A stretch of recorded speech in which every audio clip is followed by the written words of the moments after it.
Hey everybody, namaste. Welcome to my Sunday meditation class. If we haven't met before, my name's Kay. I'm a tantric yogi.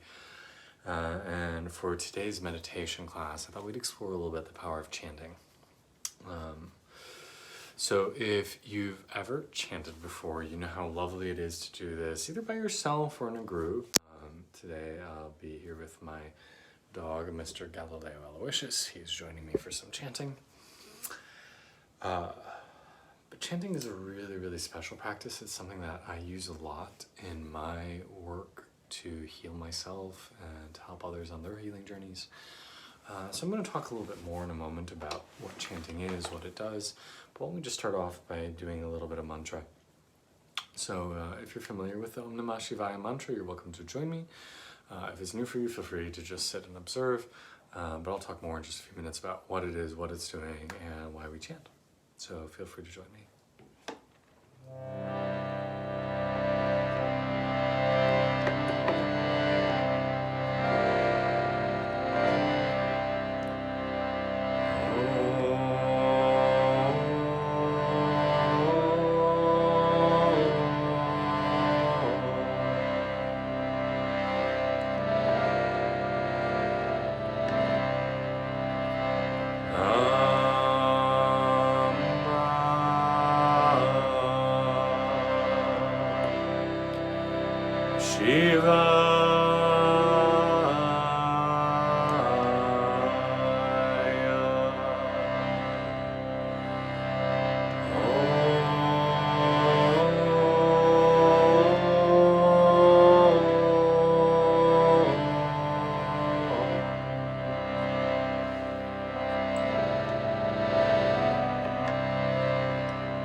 That's a few rounds of chanting the Om Namah Shivaya mantra.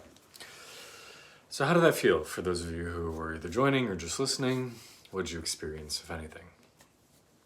So mantra has been a part of my practice since I was a late teenager, since I was 19. And one of the first things I really practiced and connected to in my yoga journey was the power of mantra and sung mantra, chanting, to really affect change.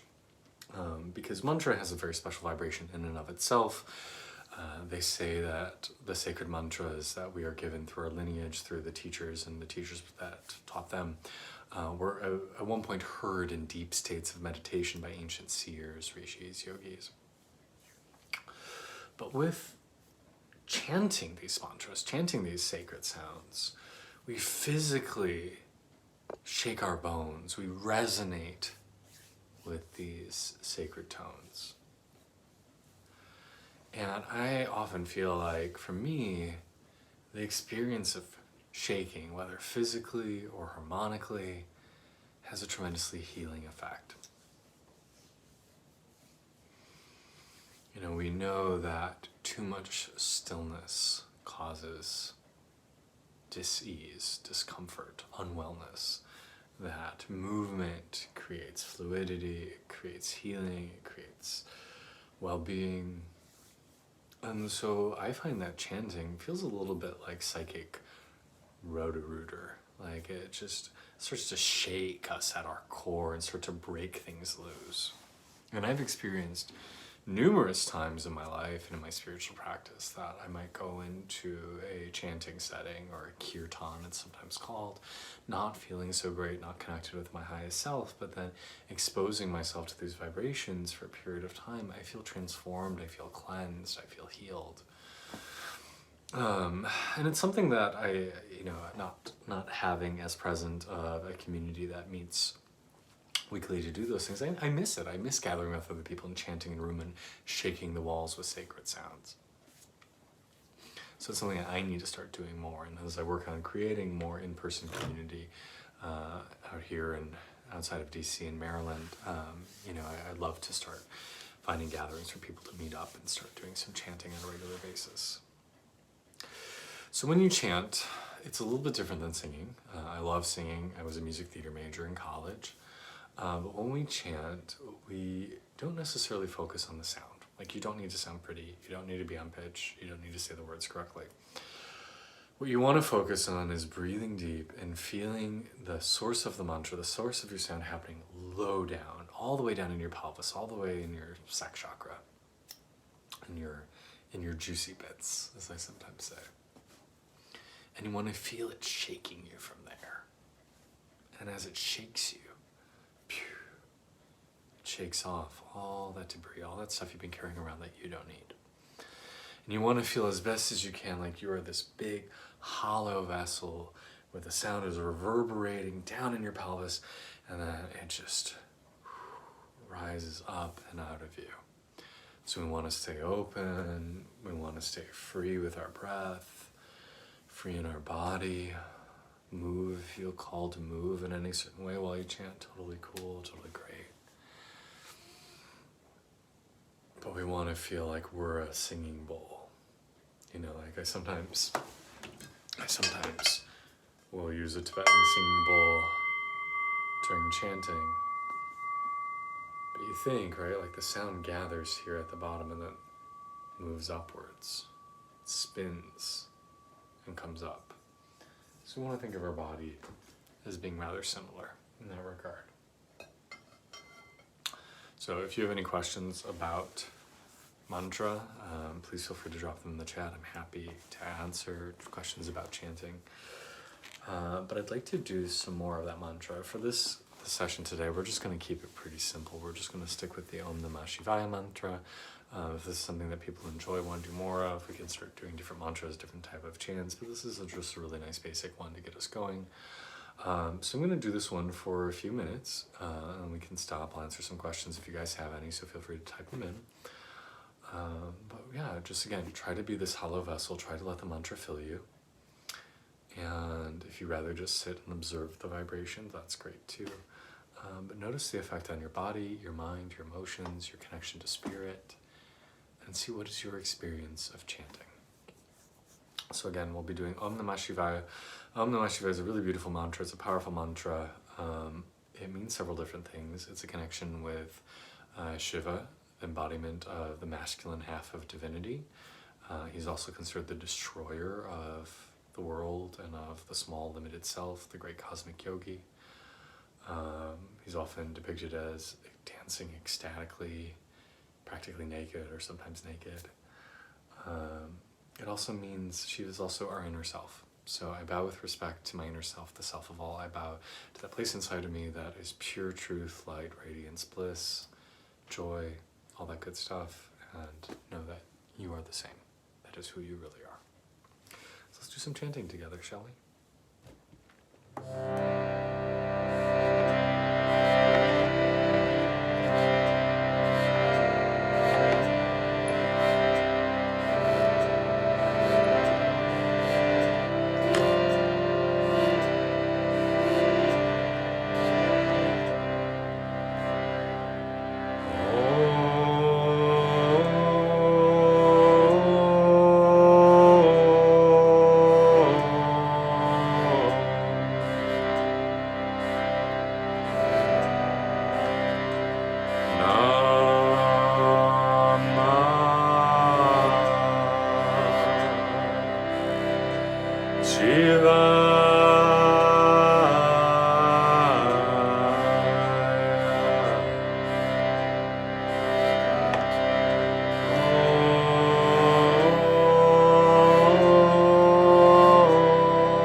So how do you feel?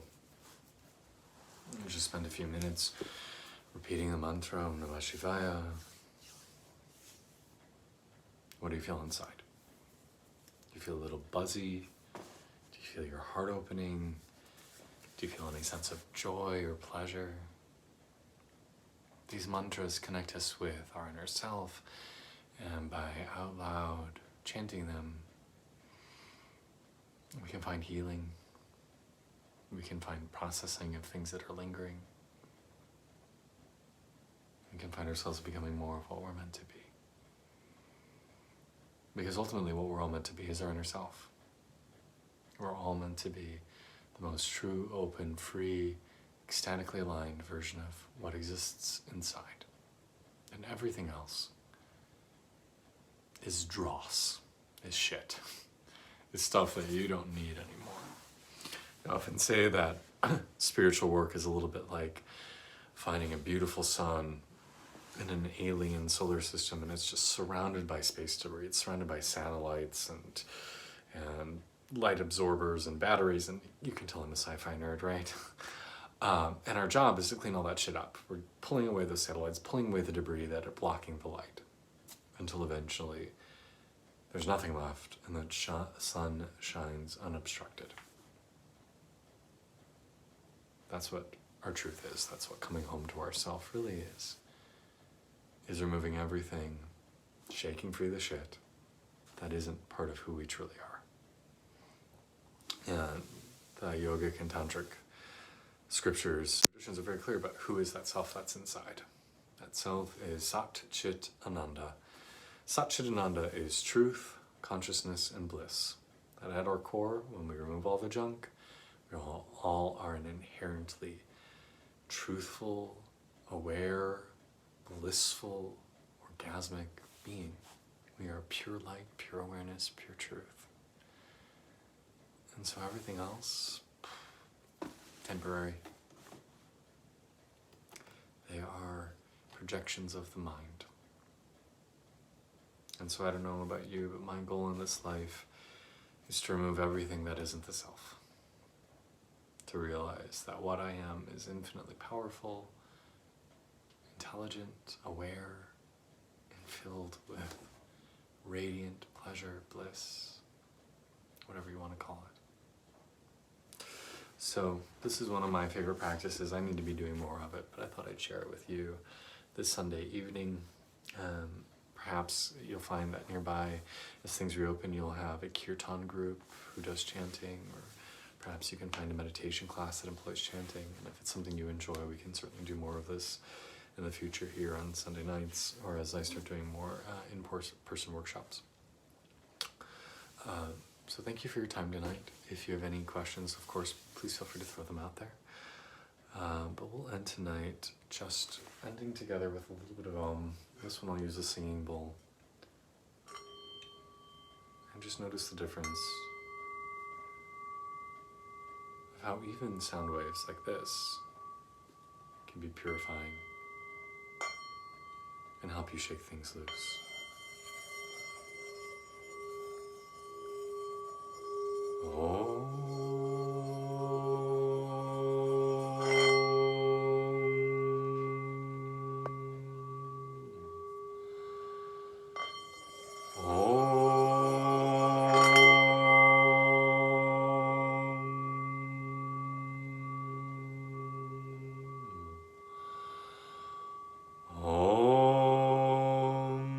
Shanti, Shanti, Shanti. Peace, peace, peace. Well, it is an honor to get to share some space with you and practice with you this evening. I hope you have a wonderful, wonderful week and journey ahead. If you're watching still through the end of this, just a heads up. Next week, I will not be having my regularly scheduled class at 6 p.m. because I will be on a plane to Ecuador. So I am going on a spiritual retreat to the Andes Mountains. I will be en route there next Sunday. So I'll be spending 2 weeks in Ecuador. I'm very much looking forward to having this time to turn within and to heal and grow. I'll of course be making a video about my experience down there and take you with me. But yeah, so my schedule's gonna be a little bit different the next few weeks. So hang tight. I'll still try to connect and reach out and let me know if you need anything in the interim. Chanting, my sincere pleasure. Thanks for joining. I hope you all have wonderful evenings, wonderful weeks, and we'll connect soon. Again, I'm Kay. Thank you for joining Ecstatic Self tonight. Namaste. Be well. The light in me bows to you.